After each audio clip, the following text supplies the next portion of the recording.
Espírito Santo. Amém. Peço a intercessão de Nossa Senhora de Fátima, São Miguel Arcanjo, de todos os santos exorcistas e de todos os santos eucarísticos, para que eu possa fazer esse vídeo da forma mais adequada possível. Muita gente me pergunta por que a Rede Comúnio tem esse nome, porque confunde com a palavra comunismo, comunista, enfim. São palavras de fato similares em som e fonética, a própria raiz das palavras é a mesma. Bom, o nosso nome Comúnio não tem nada a ver com a heresia comunismo, além de ter a mesma raiz etimológica, a mesma origem. Porque são conceitos completamente diferentes. A gente precisa trazer de volta a Cristo o conceito de comunhão, que foi sequestrado por Marx e por seus seguidores com a criação do comunismo. Vamos explicar isso direito. Comúnio é um termo cristão que remonta aos primeiros séculos, que significa comunhão. É um dos primeiros nomes da Eucaristia, que chamou Fractio Panis, chamou Mysterum, até virar Eucaristós, Eucaristia, mas chamou Communion também. Portanto, comunhão é algo que o nosso Senhor Jesus instituiu como sacramento fundamental para permanecer nele. Nós comunhamos por Cristo, com Cristo e em Cristo, para a nossa salvação como meio eficaz salvífico. Comúnio, portanto, é aquilo que faz com que a gente, entendendo que fomos feitos humanos, com a única finalidade de adorar e servir a Deus, caídos pelo pecado dos nossos pais Adão e Eva, temos no Filho único enviado pelo mesmo Deus, em carne, Jesus Cristo, o caminho da nossa salvação. O único caminho para a nossa salvação, o sacrifício de Cristo na cruz. É a fé nesse sacrifício, conforme Paulo diz, se não houvesse a ressurreição, a fé seria vazia, que nos leva à reconciliação com o Pai. Por isso Cristo é o único caminho, verdade e vida. Para sermos filhos de Deus, portanto, é necessário que a gente se converta a Cristo e que a gente viva os seus sacramentos. Portanto, para sermos filhos de Deus, é necessário que sejamos batizados. É o batismo que nos faz filhos de Deus e que nos faz irmãos em Cristo uns dos outros. Sem o batismo, dentro da fórmula correta na Igreja Católica, e aquelas que a Igreja aprova, sem esse batismo, nós somos sim criatura feitas à imagem e semelhança de Deus, somos o próximo conforme a parábola da Samaritana, mas não somos filhos de Deus. A filiação divina presume o batismo como porta de entrada sacramental, porque só com o batismo é que eu consigo viver os outros sacramentos, inclusive a Eucaristia. É o batismo que me põe na família de Deus, na igreja, no corpo místico de Cristo. Outra coisa importante é que a gente tem esse conceito de filiação divina, que forma uma comunidade, muito machucado recentemente. O último ataque, o ataque mais complicado em relação ao conceito de igreja, de filiação divina e de irmandade em Cristo, está na própria encíclica, na mais recente encíclica do Papa Francisco, chamada Fratelli Tutti, onde ele prega uma visão maçônica de que somos todos irmãos, independente da religião. Mas esse assunto específico da encíclica Fratelli Tutti nós vamos discutir num outro momento, num vídeo específico. O comunismo, por sua vez, é um regime totalitário, é um regime opressor, tirano, materialista, ou seja, acredita só nas coisas materiais, imanentista, portanto, que parte do pressuposto que Deus é uma criação da concepção humana, é um Deus criado de baixo para cima. E aí um parênteses, né? O catolicismo é a única religião, o cristianismo de maneira já, a única religião que entende que Deus veio ao encontro do homem justamente porque o homem é incapaz de chegar a Deus. As outras religiões todas são ritos e conjuntos de crenças que procuram levar o homem a Deus. Para nós católicos e cristãos, na maioria, é Deus que se faz homem para chegar ao homem, porque não haveria nada que o homem poderia fazer para chegar a Deus por si só. O comunismo, ele é materialista, mas ele também é ateísta, porque ele tira a dimensão sobrenatural. Ele precisa que o ser humano fique idiotizado neste mundo, que viva para este mundo. É basicamente uma sistemática toda criada pelos inimigos de Deus e da Santa Igreja, que se colocam no lugar de Deus com a intenção de curar o mundo, de refazer a criação que supostamente foi feita erroneamente por aquele Deus que eles dizem não acreditar. Mas vamos abrir um parênteses aqui, né? O próprio demônio acredita em Deus, porque o viu. O que o demônio quer é nos fazer acreditar que Deus não existe, porque assim ele consegue manipular. Mas ele, demônio, sabe que Deus existe. E é por isso, inclusive, que a única igreja que você vê ataques e mais ataques é contra a Igreja Católica, porque ele reconhece na Igreja Católica o corpo místico de Cristo, aquele que veio sacramentar a salvação e acabar com o poder do mal na Terra. Os comunistas, então, querem se colocar no lugar de Deus, igualando todas as coisas, igualando todas as pessoas, tirando a individualidade das pessoas, a identidade de cada um, os direitos mais básicos, aquilo que Cristo conferiu individualmente a cada um. Cristo nunca foi coletivista. Cristo não veio salvar a todos num ato isolado que salva a todos. Cristo veio garantir a salvação possível a todos, dependendo da individualidade de cada um, que presume adesão pela fé, seguimento, vida sacramental dentro da Igreja de Cristo. Fé mais obras, como está na Bíblia, como está no Evangelho. Assim como o comunismo, o socialismo e suas outras derivadas, suas variantes, toda essa matriz esquerdista, quer destruir a Santa Igreja. Obviamente eles precisam destruir a Santa Igreja. Deus eles encaixaram de um jeito assim. É uma energia, é um negócio abstrato, então cada qual consiga viver com uma ideia abstrata de Deus. Mas a Igreja e Cristo precisam ser destruídas, e destruídas desde dentro, com essa infiltração que a gente vem vendo da teologia da libertação comunista na Igreja. Aqui no Brasil isso é um palco onde a gente vê com veemência, mas na América Latina como um todo, do globalismo, que é uma outra vertente comunista, originária de uma visão de governo unificado, de não visão nacional, de igualitarismo total entre as pessoas, mas claro, subjugados a um poder central. Todo comunismo tem um poder central, uma hidra, uma cabeça central, com pessoas supostamente iluminadas, vamos lembrar do iluminismo, que pensam melhor do que todos os outros e sabem o que é melhor para os outros. É claro que essas pessoas ficam muito mais ricas e todos os outros ficam sempre muito mais pobres e escravos quando não são dizimados. Vamos ver Fidel Castro, Chaves, Stalin, Maduro, Mao Tse-tung, quem a gente quiser. A história do comunismo está recheada de tragédias, de pobreza, de dizimação de pessoas, de individualidades, de supressão de direitos e, portanto, de destruição da criação. O comunismo quer anular a obra salvífica de Cristo, porque Cristo não veio para esse mundo, Cristo veio nos redimir para podermos viver em visão beatífica com Deus, na eternidade, para podermos desfrutar da visão beatífica e de estar na presença de Deus para a eternidade. O que o comunismo quer é nos vender a falácia de que a nossa felicidade tem que ser nesse mundo, e é esse mundo que importa, e é essa vida que importa, e para isso eles precisam criar uma cisma com a visão de mundo pós-morte que Cristo nos trouxe, perdão, de vida pós-morte que Cristo nos trouxe com a ressurreição. Por isso o grande inimigo do comunismo é Jesus Cristo. É esse que eles precisam acabar. E como é que eles acabaram com a figura de Cristo? Ora tentaram mostrar que Cristo não existiu. Ora tentaram mostrar que ele era só um profeta. Ora tentaram transformá-lo num líder revolucionário, inclusive comunista, comparando ele a Che Guevara, ou comparando ele a Fidel Castro, ou mesmo num líder humanitário comparável a Gandhi, a Desmond Tutu e a Martin Luther King, por exemplo. Aliás, figuras que o Papa Francisco usou de referência na sua mais recente encíclica Fratelli Tutti. Outra coisa importante dizer é que o comunismo marxista, stalinista, sempre precisa dos seus atores de destruição, como foi Trotsky, mas esses atores depois são mortos pela própria cúpula que gerencia o movimento. Precisa dos seus atores intelectuais e seus atores que lidam com o povo, os padres, por exemplo. Vamos lembrar que na Revolução Iluminista, que é o proto-comunismo, né, na Revolução Francesa, parte da igreja sucumbiu ao Estado.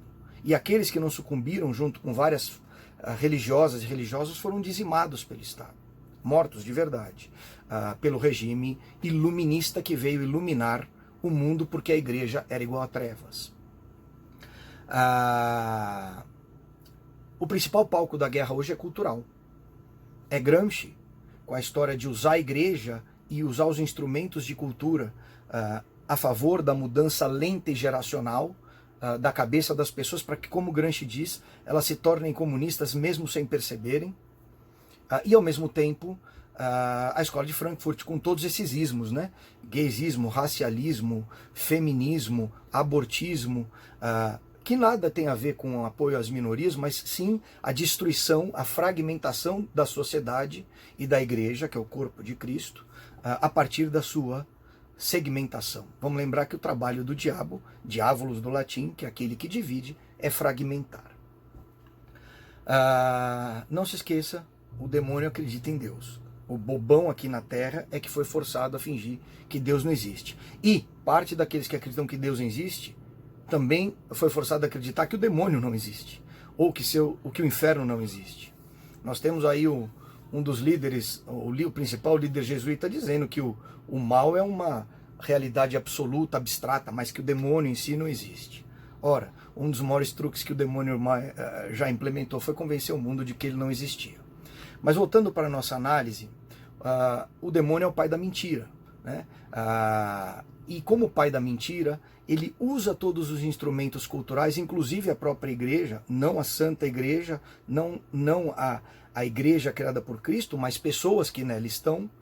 Vamos lembrar que a igreja é santa e pecadora, né?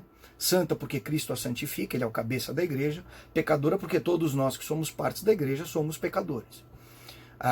E espalha mentira, doutrinas falsas, desde cima, a partir da própria cúpula da igreja, mas obviamente dos instrumentos sociais. A tecnocracia, os políticos, a elite, os grandes milionários, bilionários, ou parte deles, claro. Obviamente isso não é uma visão totalitária. Você obviamente está cheio de políticos bons, padres e bispos e cardeais bons, diáconos, enfim, ricos que estão alinhados à visão de Deus e que levam uma vida santa. Portanto, eu não estou aqui generalizando. Mas é esse grupo, essa elite, que quer construir essa visão globalista e socialista de mundo melhor. Toda vez que eu ouvir a frase para a construção de pessoas de bem trabalhando para um mundo melhor, duvido um pouquinho. Cristo, ele não defendia liberdade, igualdade e fraternidade. Isso é iluminismo, isso é humanismo. Isso é ateísmo da Revolução Francesa, que foi, como eu já disse, a base para a Revolução Comunista. Liberdade para Cristo é a liberdade de se livrar do pecado. Isso é liberdade para Cristo. Ele é o pastor que liberta a ovelha, liberta do pecado. E como é que ele faz isso? Por sua ação salvífica na cruz, pela ressurreição. Porque através dessa ressurreição é que a gente chega a Deus Pai. Portanto, ele nos livra do pecado da carne, do pecado original e dos nossos próprios pecados. Igualdade para ele não é igualdade entre todos os indivíduos perante o poder da terra. Igualdade para ele é no direito da salvação, que ele conquistou na cruz para cada um individualmente, conforme sua fé e suas obras. E fraternidade é um termo que ele nunca usou. Cristo nunca usou esse termo. Cristo entende que somos todos irmãos, aqueles que o seguem. Cristo nunca foi ecumênico, não adotou esse termo maçônico, fraternidade. Cristo nunca foi negociar com outras religiões. Cristo nunca quis compor um conselho de multireligiões para tratar o mundo e buscar a paz humana no mundo. Cristo pregou de forma como prosélito, ele ordenou que seus discípulos, nós inclusive, fizéssemos isso, a conversão ao verdadeiro evangelho, a ele, Cristo. Porque esse é o único caminho, verdade e vida. Não há outro. Portanto, Cristo não é ecumênico nem nunca foi. Não quer a cooperação para que as pessoas sejam justificadas nas suas outras religiões. Ele quer a conversão a ele. É isso que ele veio fazer, porque ele é o único caminho de salvação. Cristo não quer que nós adoremos um Deus qualquer. Nós temos a liberdade de outra religião, mas não é uma liberdade que Deus quer. Deus não quer isso, não é da natureza humana. Deus quer a salvação. Portanto, para dizermos claramente, a única coisa que Deus quer é a liberdade de sermos filhos dele na religião que ele criou. Agora, Deus permite a liberdade e a escolha de cada um e cada um que pague por isso. Porque Deus não quer que adoremos falsos deuses. Ele odeia a idolatria. Para Cristo, nós não éramos todos irmãos, portanto. Né? Cristo, eu vou pegar duas passagens aqui para concluir. Cristo veio, como ele mesmo disse, para dividir. Vamos ver primeiro uma passagem em Lucas 2, 25, 35, quando o ancião Simeão fala sobre Jesus, quando Jesus ainda está no colo de Maria na apresentação de Nosso Senhor no templo, logo que ele nasceu, 8 dias depois. E eis que havia em Jerusalém um homem cujo nome era Simeão, e este homem era justo e temente a Deus, e esperava a consolação de Israel, e o Espírito Santo estava sobre ele. E fora-lhe divinamente revelado pelo Espírito Santo, para aqueles que dizem que o Espírito Santo não é bíblico, olha aqui, ó, que ele não morreria antes de ter visto Cristo, o Cristo do Senhor. Veja então aqui as três pessoas da Trindade. Pelo Espírito Santo, que ele não morreria antes de ver o Cristo do Senhor. Espírito Santo, Cristo, Jesus, Senhor, Deus Pai. E pelo Espírito foi ao templo, e quando os pais trouxeram o menino Jesus para com ele procederem segundo o uso da lei, ele então o tomou em seus braços e louvou a Deus e disse: Agora, Senhor, despedes em paz o teu servo segundo a tua palavra, pois já os meus olhos viram a tua salvação, a qual tu preparaste perante a face de todos os povos. Atenção agora. Luz para alumiar as nações e para a glória de teu povo Israel. E José e sua mãe se maravilharam das coisas que dele se diziam. E Simeão os abençoou e disse a Maria, sua mãe: Eis que este é posto para a queda e elevação de muitos em Israel, e para sinal que será contradito. E uma espada transpassará também a sua própria alma, para que se manifestem os pensamentos de muitos corações. Jesus veio para deixar claro quem é joio e quem é trigo, para transpassar como espada a alma de cada um, de forma que perante a luz você escolhe se é luz ou se é trevas. A maioria das colocações de Cristo para nós é alguma coisa da linha ou. Ou você é isto ou você é aquilo, não tem meio termo. Por isso que ele diz, sim é sim, não é não. E depois Jesus mesmo diz em Mateus 10, 34, 39, não pensem que eu... Jesus aqui, hein? Não pensem que eu vim trazer a paz à terra. Não vim trazer paz, mas espada. Pois vim causar divisão entre o homem e seu pai, entre a filha e sua mãe, entre a nora e a sua sogra. Assim os inimigos de uma pessoa serão os da sua própria casa. Quem ama o seu pai ou sua mãe mais do que a mim, não é digno de mim. Quem ama o seu filho ou sua filha mais do que a mim, não é digno de mim. E quem não toma a sua cruz e vem após mim, não é digno de mim. Não tem nada de ecumenismo aqui. Não tem nada de humanismo aqui. Quem acha a sua vida, a perderá. E quem perde a sua vida por minha causa, esse a achará. Dividiu o mundo entre os que são filhos da luz e filhos das trevas, termos que Monsenhor Viganò vem utilizando recentemente. Não, pessoal. Cristo não era comunista. Se quiser forçar a barra, diga que Cristo era comunitarista, porque ele queria uma comunidade de santos vivendo sob seu evangelho, seguindo na fé e nas obras o que ele deixou para nós. Essa comunidade, em tese, comunitarista, é a igreja, que não tem nada a ver com os poderes desse mundo, não tem nada a ver com a liberdade individual que cada um deve ter em cada país para se expressar na sua individualidade aquilo que lhe é permitido dentro de um conceito de cidadania compartilhada. João e Paulo deixam isso muito claro com a teologia do corpo místico e da interdependência de cada um de nós dentro da igreja. Sim, nós somos interdependentes, mas também somos independentes. Não somos 100% dependentes, né? Outra coisa importante, né?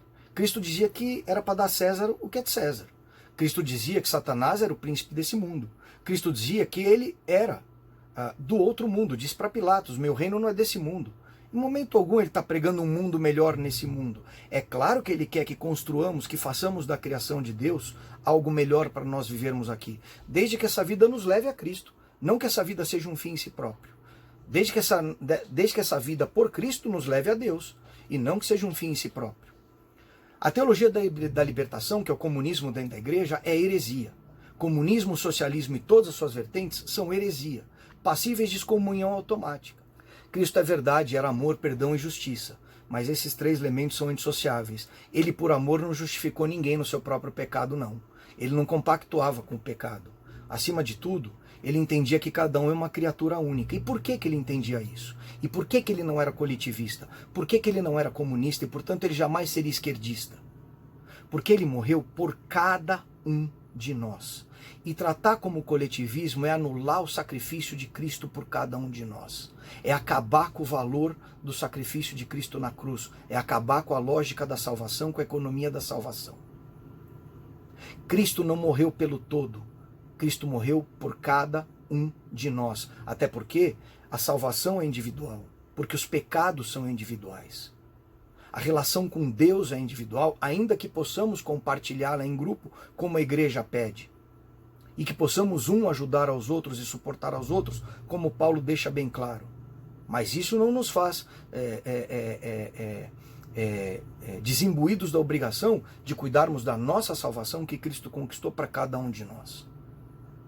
Cristo conquistou a salvação individual.